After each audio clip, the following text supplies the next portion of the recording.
88 to 91 FM. Yes, warm, lovely, if slightly sweaty, leaving me. BBC Radio 2. The official album chart on Radio 2 with Simon Mayo.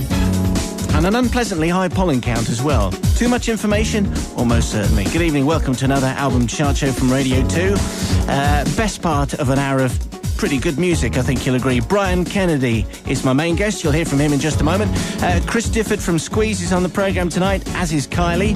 As is, of course, your opportunity to win the top 5 CDs. The official album chart on Radio 2. Coming next month, a new album from Mike Oldfield called Tres Lunas, and from it, this is To Be Free. Now, there's a new kind of music station. A station that goes beyond the songs. A station that explores the world-famous BBC Music Archive. A station with dedicated music news. The first BBC music station in 32 years. 6. This isn't just music. This is 6 Music. One of the new digital radio stations from the BBC. To find out more, call 08700 100 600. The UK's official compilation album chart. Has 4 going down, 1 not moving, 5 new entries. 10. The first of which is at 10, Driving with Johnny Walker. Nice one, Johnny. 9. The very best of Euphoric Dance is a new entry. 8. Jumpers for Goalposts is a non-mover. 7. The ultimate chick flick soundtrack down 3. 6. Is The Clubber's Guide to Ibiza 2002. 5. Urban Kiss 2002, a new entry. 4. Smash Hit Summer 2002, down 3. 3. Best of British, down 1. 2. Is a new entry, the very best of MTV Unplugged. The UK's official #1 compilation album. Goes by the name of Capital. Gold Rock Legends. It's a new entry. Pretty self-explanatory, really. I thought this might sound quite good tonight. All the numbers put together, then. It's the official album chart with Simon Mayo. 20. About a Boy, the original soundtrack, Badly Drawn Boy. 19. Misunderstood from Pink, down 9 places. 18. Ace from Ian Van Dahl, also down 9. 17. Down 1, Dido's No Angel. 16. 18, the album from Moby goes down 4 this week. 15. Puddle of Mud up 3 and Come Clean. 14. A Little Deeper, Miss Dynamite is a new entry. 13. Silver Side Up from Nickelback up 1. 12. Liberty X down 7 with Thinking It Over. 11. Together from Lulu down 4. 10. Everly Brothers, The Definitive Collection up 9.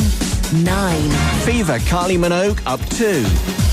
8. Big Squeeze, The Very Best of Squeeze is a new entry at 8. 7. Escape, Enrique Iglesias down 3. 6. No Move for Nora Jones, Come Away With Me. 5. Heathen, David Bowie, new entry. 4. New entry at 4 for Korn, Untouchables. 3. No Move for Ronan Keating and Destination. 2. Greatest hits 1, 2 and 3 from Queen, also not moving. The UK's official #1 album. It's still the M&M show from M&M, and while you're listening to this track, which is called Business, you can play the nation's favourite game, which is called Spot the Edit. It can only be the album chart show from Radio 2. Thanks for listening. You'll find Sir Humphrey Lyttelton coming next with the best part of an hour of jazz, and we'll see you next Monday, just after 7 o'clock. 88 to 91 FM, this is Radio 2 from the BBC. And the news now at 8 o'clock. This is Charles Carroll. New figures have emerged on mistakes and accidents in NHS hospitals in England and Wales. Data collected by the new National Patient Safety Agency suggests that there were 24,000 incidents reported in a single 6-month period. They range from a patient tripping in a ward to a surgeon making a fatal mistake during an operation. The government says it won't publish the figures because they're unreliable. Mike Stone from the Patients Association says that's not good enough. Over a period of time, we will be able to build up a picture of what's actually happening in terms of the figures, in terms of the amount of cases throughout any period of time that the National Patient Safety Agency actually come across. But you have to have a start line somewhere, and we very much believe that these figures should have been seen as a start line. The American Defense Secretary Donald Rumsfeld has said that Iraq poses a greater threat to the world with every day that Saddam Hussein is allowed to continue with his weapons development program. Senior congressmen in Washington have confirmed reports that President Bush has ordered the CIA to conduct covert operations to force Saddam from power.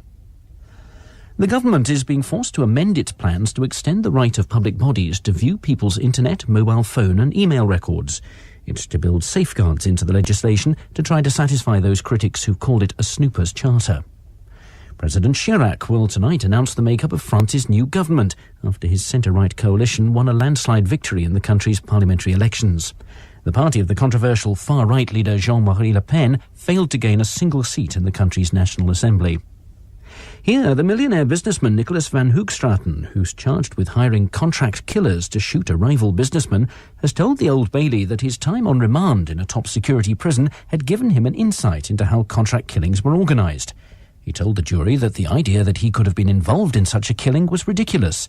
Valerie Jones reports. Mr van Hoogstraten told the jury that he'd been informed by other prisoners at the top security jail that the going rate for a contract killing was £20,000, not the £5,000 or £6,000 the prosecution alleged he'd paid.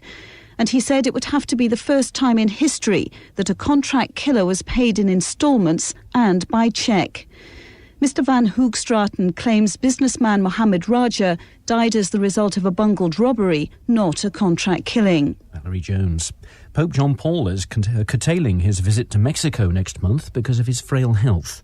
Officials have said that the Pope, who's 82, will cancel some engagements in order to concentrate on the canonization of the first Indian saint in the Americas, Juan Diego. And there's been a thrilling finish to the third test match between England and Sri Lanka at Old Trafford. And the tourists were bowled out for 308 in their second innings, which meant that England needed to score 50 from 6 overs. And they won by 10 wickets with an over to spare to take the series 2-0. And that's the BBC News at 3 minutes past 8. We'll have more at 9.